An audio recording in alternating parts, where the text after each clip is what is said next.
Bagaimana saya bisa merasa cukup padahal kondisi saya benar-benar kurang ataupun kekurangan uang? Kamu mau tahu caranya? Kamu mau tahu caranya? Nih, simak baik-baik ya. Ini adalah ilmunya.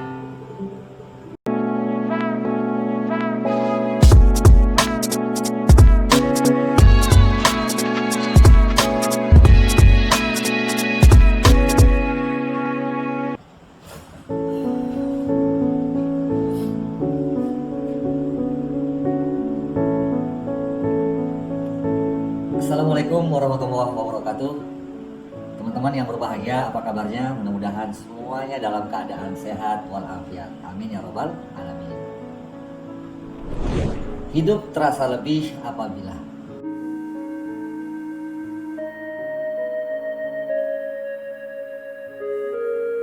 kita merasa hidup itu akan terasa lebih mudah apabila keadaan sulit yang sedang kita alami dapat jalan keluarnya sesuai dengan harapan kita. Kita merasa keadaan hidup akan lebih menyenangkan apabila hajat-hajat kita terpenuhi. Kita akan merasa tenang, lega apabila urusan-urusan yang berat terselesaikan. Seringkah kita berpikir demikian?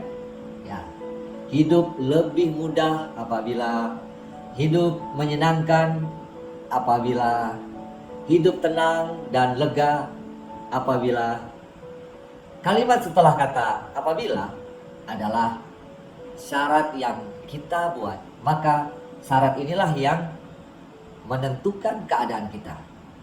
Apabila syarat yang kita ajukan terpenuhi, maka keberhasilan yang dirasakan.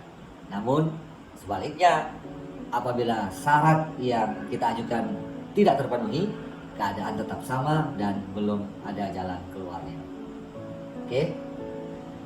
Sekarang coba kita tanyakan, apakah dengan masalah yang sama manusia mengajukan syarat yang sama juga? Secara umum sama. Yang sakit mengajukan syarat bahagianya adalah sehat, ya benar. Yang miskin mengajukan syarat bahagianya adalah berkecukupan ataupun kaya. Yang kurang ilmu mengajukan syarat bahagianya adalah dengan lebih pintar. Yang kurang cantik, kurang cakep mengajukan syarat bahagianya menjadi penampilannya lebih cantik ataupun cakep. Yang jomblo mengajukan syarat bahagianya adalah dengan memiliki pasangan dan sebagainya dan sebagainya. Oke. Tapi jika secara khusus masalah setiap manusia ya berbeda-beda. Apa yang beda? Level-levelnya yang berbeda-beda. Oke, contoh, bagi seseorang yang berpenghasilan jutaan, ya di bawah 10 juta, masih satu digit di depan. Syarat kayanya mungkin jika ia bisa punya uang 2 digit menjadi puluhan atau 3 digit menjadi ratusan juta rupiah. Berbeda dengan orang yang sudah berada di level ratusan juta per bulan, maka syarat bahagianya bisa puluhan ataupun ratusan miliar. Namun kedua orang ini sama saja. Apa yang sama? Sama-sama mensyaratkan jalan penyelesaiannya dengan kata apabila. Oke? Kalau boleh kita bertanya, manakah kedua contoh orang ini yang lebih baik atau lebih kaya? Maka sontak kita akan menjawab orang yang kedua. Kenapa yang kedua? Karena cara berpikir kita adalah cara berpikir membandingkan. Ya, kita membandingkan yang orang pertama dengan penghasilan jutaan dengan orang yang kedua berpenghasilan ratusan atau miliaran. Kita yang membandingkannya. Tapi secara substansi, kedua orang tersebut sama-sama belum kaya. Kenapa? Karena masih menginginkan yang lebih banyak. Dan mereka berdua masih memakai kata apabila. Nah, inilah ilmunya. Ya, apa itu? Setiap orang yang belum merasa cukup dengan apa yang ia miliki, maka ia belum kaya.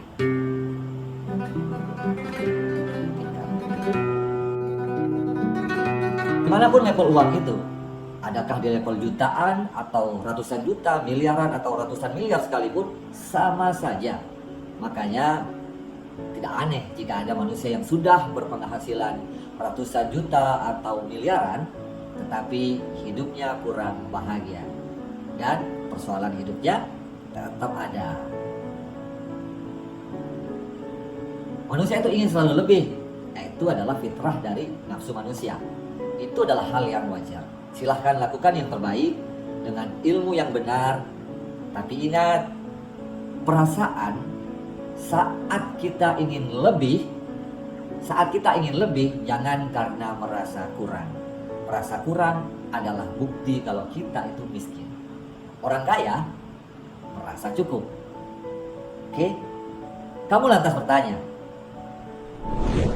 bagaimana saya bisa merasa cukup padahal kondisi saya benar-benar kurang ataupun kekurangan uang? Kamu mau tahu caranya? Nih, simak baik-baik ya. Ini adalah ilmunya. Bebaskan dirimu dengan dua hal sekarang juga.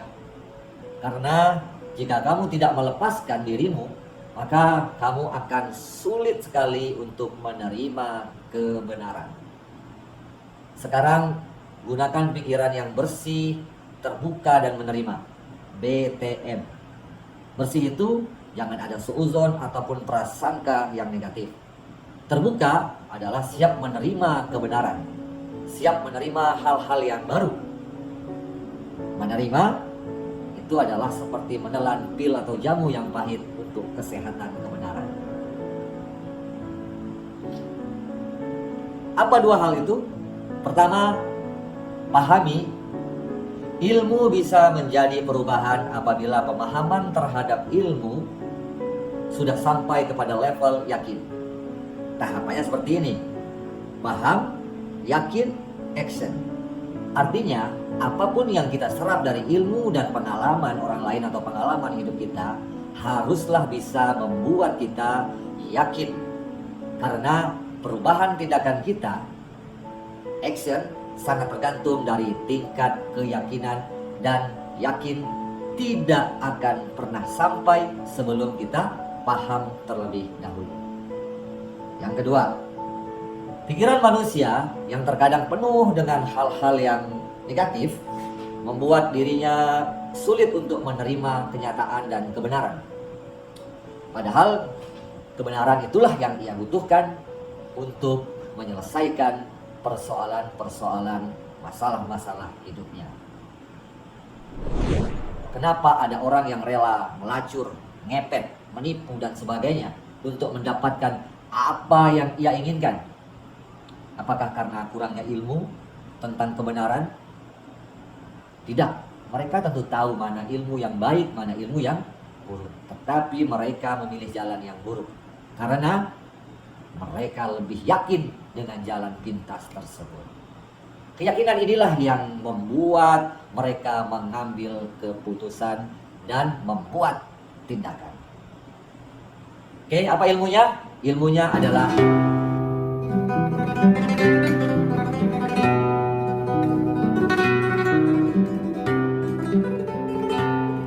Bismillahirrahmanirrahim. Wa idz ta'azzana rabbukum la in syakartum la azidannakum wa la in kafartum inna azabi lasyadid. Al-Quran surat Ibrahim ayat ke-7. Artinya, dan ketika Tuhan mau memaklumkan, apabila kamu bersyukur, niscaya kami akan tambahkan nikmat tersebut. Namun jika kamu kufur, sesungguhnya azabku, kata Allah, amatlah pedih. Paksa dirimu untuk bersyukur saat ini, dengan kondisimu saat ini, dengan keadaanmu saat ini. Ya, kuatkan dirimu untuk tersenyum, bahagia dan bersyukur. Karena inilah jalan keluar kita. Apabila kita bersyukur, maka pasti nambah nikmat yang dirasakan. Sebaliknya, apabila kamu kufur, azab Allah amatlah pedih. Kita bisa mensyukuri apapun di luar masalah kita saat ini. Apapun, hal terkecil sekalipun adalah nikmat. Jadi apapun kita bisa mensyukuri kehidupan kita. Maka ucapkan dan mantapkan hatimu dengan berkata, Ya Allah, saya senang, saya bahagia, saya puas dan bersyukur dengan hidup saya, dengan nikmat yang tak mampu saya menghitungnya sejak saya lahir hingga saat ini. Ucapkan dengan lirih dan khusyuk hikmat. Kita ucapkan lagi yuk. Mari siap-siap. Ya Allah, saya senang, saya bahagia, saya puas, saya bersyukur dengan kehidupan saya, dengan nikmat yang tak mampu saya menghitungnya sejak saya lahir hingga saat ini.